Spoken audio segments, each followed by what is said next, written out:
우리 직분자 선거를 위한 공동예회가 진행되고 있습니다. 축도 끝나고 나가지 마시고 꼭 선거에 참여해 주시면 감사하겠습니다. 직분자를 세우는 것은 참 귀한 일이고 꼭 필요한 일이고 참 감사한 일입니다. 바울이 디도를 그레데 세면에 남겨두고 온 이유는 여러 가지 이유 가운데 하나가 장로를 세우기 위함이었습니다. 교회가 장로, 안수집사, 권사가 세워지는 것은 중요한 일이고 필요한 일이고 기쁜 일입니다. 그러나 이 직분자를 세우는 과정 가운데 또 아쉬움도 있고 또 마음의 상처가 될 수도 있습니다. 후보에서 제외되신 분들, 그럼에도 불구하고 정말로 교회에 나오셔서 맡겨진 사명의 자리에서 감당해 주셔서 너무나 감사드리고 또한 죄송한 마음을 갖고 있습니다. 담임 목사로서 어떤 성도가 가정이나 하고 있는 일들 가운데 큰 어려움을 당했을 때, 슬픔을 당했을 때, 그런 슬픔과 어려움 중에서도 여전히 예배 자리에 나오시고 그리고 사역에 나오셔서 사역 감당한 모습을 볼 때마다 정말로 너무나 감사하지 않을 수가 없습니다. 지난주 말씀처럼 우리의 삶 가운데 어떠한 일이 있을지라도 끝까지 믿음의 경주를 완주하고 승리할 수 있기를 주님의 이름으로 축복합니다. 교회는 정말로 직분자를 세우는 일이 더욱더 경사스러운 일이 될 수 있도록 성경대로 직분자를 세우기 위해서 끊임없이 고민하고 기도해야 할 것입니다. 오늘 이 본문은 예수님을 배신하고 자살한 유다를 대신해서 사도의 직무를 감당할 일꾼을 뽑는 내용입니다. 오늘 우리가 이 말씀을 통해서 우리가 어떻게 직분자를 뽑아야 되는지, 어떻게 세워야 되는지, 어떻게 받아들여야 되는지 다시 한번 생각해 볼 수 있는 시간이 되기를 원합니다. 첫 번째 사도는 부활을 믿는 신자입니다. 21절, 22절을 함께 읽겠습니다. 이러함으로 요한의 세례로부터 우리 가운데서 올려져 가신 날까지 주 예수께서 우리 가운데 출입하실 때 항상 우리와 함께 다니던 사람 중에 하나를 세워 우리와 더불어 예수께서 부활하심을 증언할 사람이 되게 하여야 하리라 하거늘. 예수님께서 요단강에서 세례를 받으심으로 공생의 사역을 시작하시고 예수님께서 감람산에서 승천하심으로 공생의 사역을 마감을 하셨습니다. 사도는 예수님의 사역 시작부터 마칠 때까지 예수님과 함께한 사람이어야 합니다. 그 사람들이 바로 예수님의 제자들입니다. 그런데 반드시 예수님을 믿고 영접한 제자, 다시 말하면 신자가 되어야 한다는 것입니다. 가룟유다는 예수님의 12 제자 가운데 한 사람이었습니다. 예수님의 가르침을 다 받았고 예수님의 놀라운 기적을 다 경험했고 그리고 예수님이 파송하실 때 나가서 전도하고 귀신을 쫓아하고 능력을 행했던 사람이었습니다. 여러 직무 가운데 회개의 직무를 감당함으로 중요한 일을 감당한 매우 똑똑하고 능력 있는 예수님의 제자였습니다. 그런데 그런 제자가 예수님 은 30에 팔아버리고 예수님 배신했습니다. 예수님 마지막까지 그가 회개하고 돌아가기를 원하고 기회를 주었건만 그는 끝내 회개하지 않고 자살로 인생을 마치게 되었습니다. 이것을 대할 때마다 참 이해가 안 되었습니다. 왜 어떻게 이런 일이 있을 수 있을까? 예수님이 밤새도록 기도하여서 뽑은 12명의 제자 가운데 한 사람이었고 3년 동안 주님과 동고동락했고 주님의 가르침을 받았고 능력을 경험했는데 어떻게 이렇게 주님을 배신하고 마지막까지 회개하지 않고 돌아오지 않을까? 유다를 생각할 때마다 참 이해가 되지 않았습니다. 그런데 후에 이것을 이해하게 되었습니다. 이렇게 생각하면 충분히 이해할 수 있습니다. 유다는 처음부터 예수님을 영접하지 않았던 것입니다. 유다는 처음부터 신자가 아니었던 것입니다. 복음서에 유다가 예수님 부를 때 한 번도 주님이라고 부른 적이 없습니다. 주님 부를 때마다 라삐요, 선생님이요 라고 불렀습니다. 유다는 신자가 아니었던 것입니다. 유다는 자신의 야망을 채우기 위해서 주님을 따랐던 사람이었습니다. 사랑하는 여러분, 예수님에게 관심이 있는 구도자가 아니라 예수님을 영접한 신자가 되어야 합니다. 직분을 받았기 때문에 자동적으로 나는 구원받은 신자라고 생각해서는 안 됩니다. 유다처럼 직분을 받았을지라도 신자가 아닐 수도 있기 때문입니다. 교회에서 직분을 받는 것은 그렇게 어려운 것은 아닙니다. 물론 작은 교회는 훨씬 더 쉽게 직분을 받을 수 있습니다. 우리 교회처럼 큰 교회, 성도가 많은 교회는 정말로 받기가 어려울 수도 있습니다. 하지만 일반적인 교회에서는 직분을 받는 것이 그렇게 어려운 건 아닙니다. 주일 성수를 잘 하시고 헌금을 잘 드리시고 봉사를 잘 하시면 직분을 받으라고 권합니다. 나는 솔직히 마음이 없는데 직분을 받으라고 많이 권유하니까 직분을 받는 분도 계십니다. 혹은 어떤 분들은 교회에서 장로님이라고 권사님이라고 안수 집사님 불리는데 나는 그냥 성도라고 불리는 것이 자존심이 상해서 받는 분들도 왕왕 계십니다. 그런데 직분이 구원과 신자를 보장해 주는 것은 아닙니다. 가룟 유다처럼 신자가 아니면서도 주님을 따르는 제자가 얼마든지 될 수가 있다는 것입니다. 후에 사도 요한이 요한일서 2장 18절 19절에서 이것을 말해 주었습니다. 우리 요한일서 2장 18절 19절을 읽겠습니다. 아이들아, 지금은 마지막 때라. 적 그리스도가 오리라 하는 말을 너희가 들은 것과 같이 지금도 많은 적 그리스도가 일어났으니 그러므로 우리가 마지막 때인 줄 아노라. 그들이 우리에게서 나갔으나 우리에게 속하지 아니하였나니 만일 우리에게 속하였더라면 우리와 함께 거하였으려니와 그들이 나간 것은 다 우리에게 속하지 아니함을 나타내려 함이니라. 사도 요한이 목회할 때 그 당시에도 적그리스도가 많이 있었다고 말합니다. 그런데 그 적그리스도가 누구냐 하면 다름 아니라 사도 요한과 같은 공동체 안에서 신앙생활 하다가 나간 사람이라고 말합니다. 여러분, 분명히 사도 요한과 같은 공동체에서 교회생활 신앙생활 했는데 그들이 교회를 나갔습니다. 그런데 사도 요한은 그들이 구원받은 신자가 아니라 바로 적 그리스도였다라고 말하고 있는 것입니다. 그들이 나간 것은 우리에게 속하지 않음을 나타내는 것이다 라고 말하고 있습니다. 그러니까 그들은 처음부터 예수님을 영접하지 않은 사람들이고 처음부터 신자가 아니었다는 것입니다. 그렇다고 해서 이 말씀을 여러분, 교회를 나가는 모든 분들을 구원받지 못한 구원받지 못한 분이라고 생각해서는 또 위험합니다.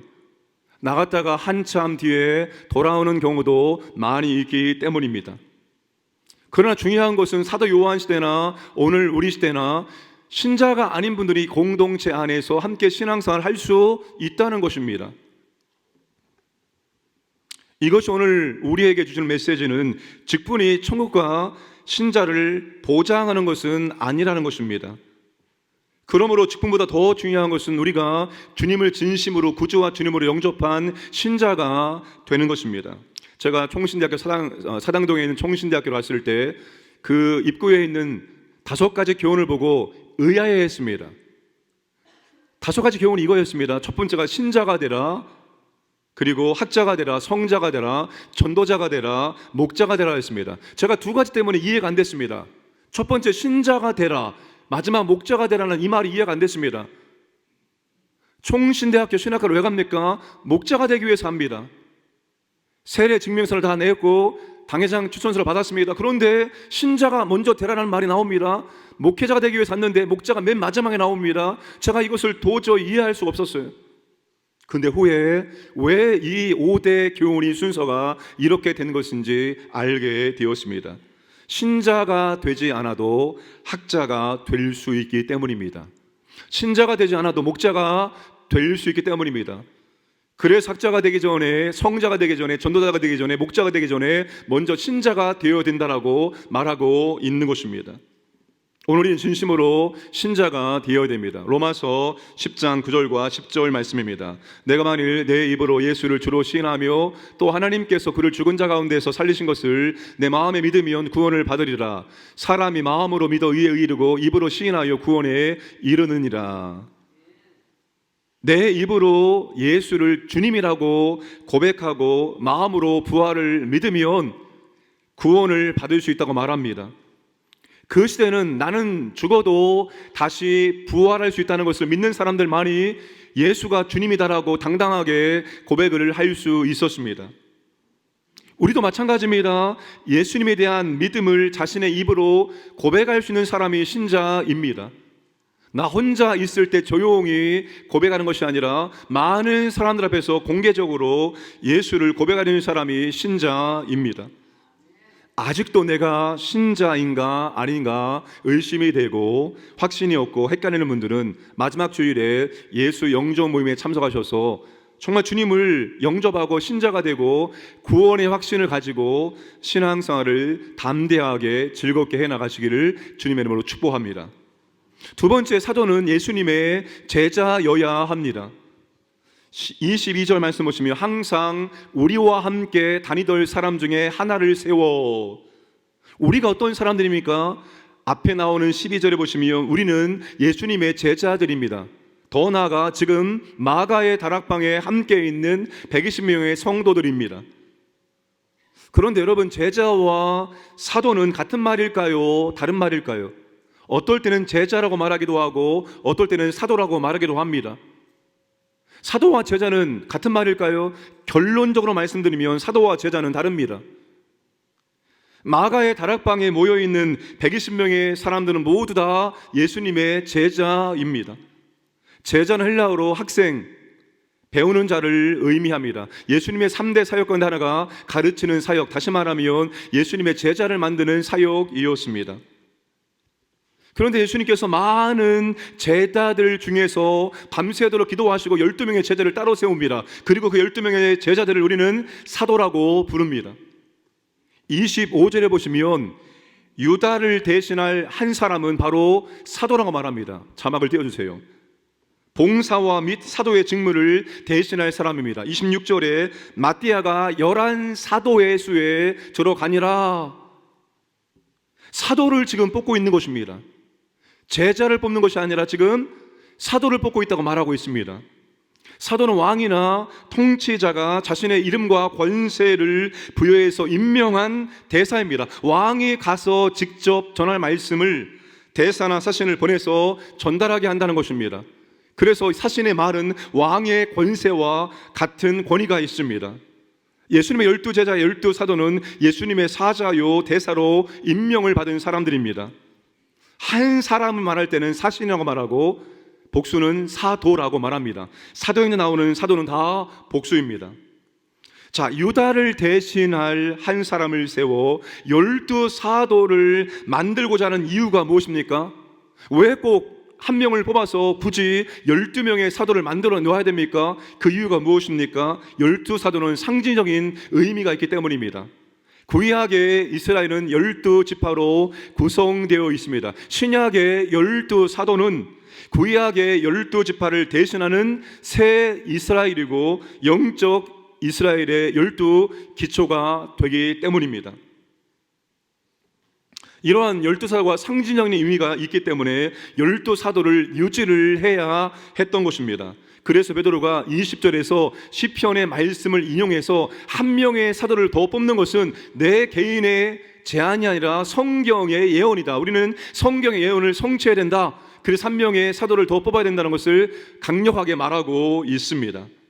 따라서 신약의 12사도 이후에 오늘날 더 이상 사도는 존재하지 않습니다. 간혹 신사도라는 말이 나옵니다. 여러분, 그런 것은 없습니다. 신약의 12사도로 종결되어지는 것입니다. 자, 예수님이 많은 예수님의 제자들 중에서 한 사람의 사도를 뽑는 것입니다. 그러니까 모든 제자가 다 사도가 될 수 있는 것은 아닙니다. 그러나 사도는 반드시 제자여야만 합니다. 제자는 누구입니까? 배우는 사람입니다. 제자는 스승의 가르침을 배워서 또 다른 사람에게 전수하는 사람입니다. 예수님의 제자는 예수님의 삶과 사역을 배우고 또 다른 사람에게 전수하는 사람입니다. 우리가 직분을 받기 위해서 혹은 직분을 받으신 분은 계속해서 배우는 제자가 되어야 됩니다. 예수님의 삶과 예수님의 사역을 끊임없이 배우고 배운 것을 또 다른 사람에게 전수해 줄 수 있어야 한다는 것입니다. 교회가 열고 있는 양육훈련에 열심히 참여해서 끊임없이 배움의 과정을 이어가야 한다는 것입니다. 그런데 우리가 배우는 목적은 이것입니다. 지식을 쌓기 위함이 아니라 삶의 변화와 믿음의 성숙입니다. 그러니까 삶을 변화시키고자 하는 목적으로 우리는 끊임없이 배워 나가야 됩니다. 직분을 받기 전보다 직분을 받은 이유가 더 중요한 법입니다. 여러분, 우리 모두가 하나님 앞에 자격 미달입니다. 어떠한 사람도 구원받기 위해서 혹은 직분을 받기 위해서 자격이 되는 사람은 아무도 없습니다. 다 자격이 미달이지만 하나님 미달되는 사람들에게 직분을 주시고 사역을 맡겨주시고 감당할 수 있는 능력 주셔서 우리를 변화시키시고 성장시키십니다. 이것 직분을 주시는 목적 가운데 하나입니다. 지난주 중에 수도노회 가을 정기노회를 우리 교회에서 감당했습니다. 많은 성도님들이 정말로 각자의 자리에서 수고를 해주셔서 너무나 은혜롭게 평화롭게 잘 마칠 수가 있었습니다. 섬김의 진심으로 감사를 드립니다. 그런데 제가 이번에 노회를 우리 교회에서 진행하면서 한 가지를 다시 한번 뜨겁게 체험할 수가 있었습니다. 여러분, 목사를 누가 만듭니까? 목사는 교회가 만드는 것입니다. 이런 말을 하죠. 자리가 사람 만든다. 맞습니다. 그 말을 참 많이 들었는데 제가 이번에 노회를 진행하면서 이것을 온몸으로 체험하게 되었습니다. 우리 교회 장로님들 중에서 박세상 장로님이 우리 노회 부노회장이 되십니다. 그래서 가을 노회는 부노회장이 계시는 교회에서 진행합니다. 그리고 그 교회의 담임 목사가 성찬을 집례하게 되어 있습니다. 제가 그래서 성찬을 집례하게 되었습니다. 정말 많은 원로 목사님 그리고 장로님들 대선배님들 앞에서 제가 성찬을 집례하게 되었습니다. 여러분, 성찬을 집례한 것은 영광스러운 일입니다. 하고 싶다고 해서 모두가 성찬을 집례할 수 있는 기회가 주어지는 것은 아닙니다. 새파랗게 젊은 목사가 여러 선배들 앞에서 성찬을 집례하게 되었습니다. 제가 성찬을 집례할 수 있는 이유는 단 한 가지밖에 없습니다. 제가 광영교회 담임 목사이기 때문입니다. 전 그걸 통해서 느꼈습니다. 교회와 자리가 하나님께서 사람을 만들어 가시는 방법이구나. 이걸 다시 한번 체험할 수가 있었습니다. 여러분, 직분은 믿음의 사람을 만들어 가는 것입니다. 여러 가지 부족한 점이 있지만 직분을 주신다면 교회 사역을 잘 감당하여 지금보다 더 성숙해져야지 하는 그런 마음이 있어야 한다는 것입니다. 직분을 받는 것이 신앙의 목적이 되어서는 안 되는 것입니다. 우리 신앙의 목적은 삶의 변화와 믿음의 성숙에 두어야 하는 것입니다. 여러분, 우리 삶 가운데 좋은 일 일어납니다. 그런데 가슴 아픈 일, 어려운 일 일어납니다. 그런데 그 모든 일이 일어날 때 이걸 통해서 삶의 변화와 믿음의 성숙, 하나님의 은혜와 능력을 경험해야지, 여기에 우리가 관점을 두고 목적을 두어야지만 그 모든 일이 우리에게 유익함으로 작용할 수 있습니다. 신앙의 목적은 삶의 변화와 믿음의 성숙입니다. 직분을 받는 분들도 받지 않는 분들도 우리 모두가 여기에 목적을 두고 신앙생활을 이어가야 하는 것입니다. 그러므로 여러분, 정말로 직분을 받은 이후에 더 믿음이 좋아지기를 주님의 이름으로 축복합니다. 세 번째, 사도는 공동체가 인정하는 사람입니다. 21절에 우리 가운데 22절에 항상 우리와 함께, 우리와 더불어. 지금 베드로가 우리라는 말을 4번이나 강조하고 있습니다. 우리는 개인이 아니라 공동체를 의미합니다. 사도는 개인적으로 뛰어나고 능력이 있는 사람이 아니라 공동체가 잘 아는 사람, 공동체가 인정하는 사람을 택해야 한다는 것입니다. 공동체가 인정하는 사람은 잘 아는 검증된 사람을 의미합니다. 내가 목사가 되고 싶다고 해서 신학교에 가서 목사가 되는 경우가 과거에는 참 많이 있었고 요즘에도 왕왕 그런 일들이 있습니다. 그런데 여러분, 목사가 되기 위해서는 두 가지 부르심이 있어야 됩니다. 첫 번째 부르심은 하나님 부르심이죠. 하나님께서 내가 너를 목사로 세우기 원한다 라고 하나님의 콜링이 있어야 됩니다. 그런데 그것만으로 되는 것이 아니라 두 번째 부르심, 공동체의 부르심이 있어야 합니다. 공동체의 부르심이라는 건 이런 겁니다. 야, 저분은 신학교에 가서 목사가 되면 참 좋겠다, 이러한 이야기들이 들려줘야 한다는 것입니다. 여러분, 직분자는 공동체가 인정하는 사람들이어야 됩니다. 저분이 직분을 받으면 참 좋겠다, 이런 말들을 우리가 들어야 된다는 것입니다. 직분자는 공동체가 인정하는 사람입니다. 공동체가 그분을 인정한다는 말은 다른 말로 풀이한다면 공동체에 있는 모든 분들과 좋은 관계를 맺으면서 신앙생활을 한다는 의미입니다. 제가 늘 강조하는 것 중에 하나가 무엇인가 하면 믿음이 좋다는 것은 관계가 좋다는 것입니다. 내가 정말 믿음이 좋다는 것은 무엇으로 확인할 수 있습니까? 내가 가정에서 부부관계, 자녀관계, 직장의 동료관계, 교회 안에서 믿음의 지체관계, 내가 가는 공동체마다 내가 어떠한 사람 만나든지 그들과 관계를 잘 맺는 사람이 믿음이 좋은 사람입니다. 우리가 겉으로 볼 때 정말로 예배도 잘 드리고 훈련도 잘 받으시고 기도 많이 하시는데, 봉사 많이 하시는데 이분은 늘 관계가 안 좋아요. 관계가 안 좋아. 이분이 들어가면 항상 분쟁과 다툼과 어려움이 있다면 그분의 믿음은 정말 좋은 믿음인가 한번 고민해 보셔야 되는 것입니다. 믿음은 여러분 관계 회복입니다. 하나님과의 관계 회복, 사랑의 관계가 더 깊어지고 넓어지는 것입니다. 이웃과의 관계 회복, 이웃과의 관계가 더 깊어지고 넓어지는 것이 우리의 믿음이 좋아지는 것입니다. 공동체의 인정을 받는다는 것은 이렇게 모든 사람과 두루두루 관계를 잘 맺는 이런 분을 의미한다는 사실입니다. 그리고 공동체가 인정하는 사람은 공동체를 섬기는 사람입니다. 교회 직분은 나의 명예와 영광을 위한 것이 아니라 25절 말씀 보시면 봉사와 및 사도의 직무를 대신할 자라고 말하고 있습니다. 봉사와 사도의 직무를 감당하는 것이 바로 직분자입니다. 나를 위한 직분이 아니라 교회를 위한 직분이겠죠. 여러분, 직분을 받기 전에는 참 열심히 봉사했는데 직분을 받은 이후에는 잘 봉사하지 않는다, 이런 분들이 간혹 보이기도 합니다. 사랑하는 여러분, 직분을 받기 전보다 직분을 받은 이후에 더 교회를 잘 섬기는 믿음의 일꾼 되기를 축복합니다. 저분이 직분을 받으신 이후에 더 신앙생활을 잘하려고 하네, 더 믿음이 성장하게 애를 쓰네, 이런 모습이 보이기를 원합니다. 그리고 우리가 직분을 받을 때 우리는 은퇴할 때까지 주님, 내가 이 직분을 가지고 주님의 교회를 섬기겠습니다 라고 우리는 그렇게 다 선서한 겁니다. 마지막 주님, 은퇴할 때까지 끝까지 이 섬김의 직분을 잘 감당할 수 있도록 내게 은혜를 베풀어 주옵소서, 그렇게 주님께 기도하시면서 잘 감당하시기를 주님의 이름으로 축복합니다. 직분자는 부활이 있음을 확신해야 교회를 잘 섬길 수가 있습니다. 부활이 있고 영원한 삶이 있기 때문에 공동체를 위해서, 교회를 위해서 헌신하여 직분을 감당할 수가 있는 것입니다. 알아주거나 알아주지 않아도 주님 앞에서 헌신하려고 애를 쓸 수 있게 된다는 것입니다. 바울이 부활장이라고 말하는 고린도전서 15장에서 마지막 결론을 그렇게 말하고 있지 않습니까? 15장 58절 함께 읽겠습니다. 그러므로 내 사랑하는 형제들아, 견실하며 흔들리지 말고 항상 주의 일에 더욱 힘쓰는 자들이 되라. 이는 너희 수고가 주 안에서 헛되지 않은 줄 알미라. 이게 부활장의 마지막 결론입니다.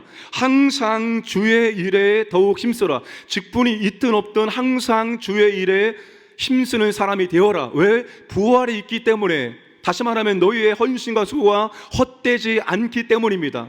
그렇기 때문에 더 할 수 있다면 더 열심히 섬기라라고 바울은 그렇게 마지막 부활장의 결론을 말씀해주고 있습니다. 직분을 받는 목적은 내가 더 잘 섬기기 위함입니다. 제가 늘 그렇게 생각합니다. 내가 만약에 목사가 되지 않았더라면 지금보다 더 신앙생활을 잘할 수가 있을까? 내가 지금보다 더 제 유혹과 싸워 이길 수 있을까? 아니라고 생각합니다. 제가 목사가 되었기 때문에, 목사라는 직분 때문에 거기에 걸맞는 삶을 살려고 애쓸 수밖에 없는 것이죠. 내가 목사인데 이렇게 하면 되나 라는 생각을 하게 되므로 죄의 유혹이 있을 때 조금 더 죄의 유혹을 물리칠 수 있는 힘이 나오게 되는 것입니다. 그러므로 직분을 받으심으로 그 전보다 더 신앙생활을 잘 하시기를 주님의 이름으로 축복합니다. 네 번째, 교회는 기도하고 주님이 사도를 세우십니다. 자, 이렇게 베드로가 사도의 조건을 말했을 때 120명 성도들이 두 사람을 후보로 추천을 했습니다. 23절입니다. 그들이 두 사람을 세우니 하나는 바사바라고도 하며 별명은 유스도라고 하는 요셉이요 하나는 마띠아라. 첫 번째 후보는 요셉입니다. 자, 첫 번째로 언급하는 것을 보면 두 사람 중에 요셉이 더 유력한 사람이라는 것입니다. 요셉은 더 많은 사람들에게 잘 알려졌고 더 평판이 좋았던 것으로 여겨집니다. 요셉에게는 무려 세 가지의 이름이 있었습니다. 바사바와 요셉은 히브리식 이름으로 안식일의 아들이라는 뜻입니다. 그리고 로마식 이름으로 유스도라는 이름도 가지고 있었습니다. 그러니까 요셉은 그만큼 많은 사람들에게 알려진 사람이었고 유력한 사람이었습니다. 그런데 두 번째 후보는 마띠아였습니다. 하나는 마띠아라. 요셉과 비교했을 때 너무나도 간결하게 이름만 언급됩니다. 마띠아는 하나님의 선물이라는 뜻입니다. 이 마띠아가 여기에 한번 나오고 더 이상 사도행전은 나오지 않습니다. 그렇게 유명한 사람이 아니라는 것입니다. 여러분, 제자들은 어떤 사람이 사도가 되기를 원했을까요? 더 많은 사람들에게 알려진 사람, 더 유력한 사람, 요셉이 사도가 되기를 원했을 것입니다. 그러나 그들은 이제 주님께 두 사람을 놓고 기도하기 시작합니다. 그들이 어떻게 기도할까요? 24절과 25절 말씀 보시면 그들이 기도하여 이르되 뭇 사람의 마음을 아시는 주여 이 두 사람 중에 누가 주님께 택하신 바 되어 봉사와 및 사도의 직무를 대신한 자인지를 보이시옵소서. 이들이 지금 어떻게 기도하고 있습니까? 그들은 주님, 우리가 누구를 택할까요? 누가 합당한 사람입니까? 이렇게 기도하지 않습니다. 누가 주님이 택하신 자인지를 보여달라고 기도하고 있다는 것입니다. 이게 무슨 말입니까?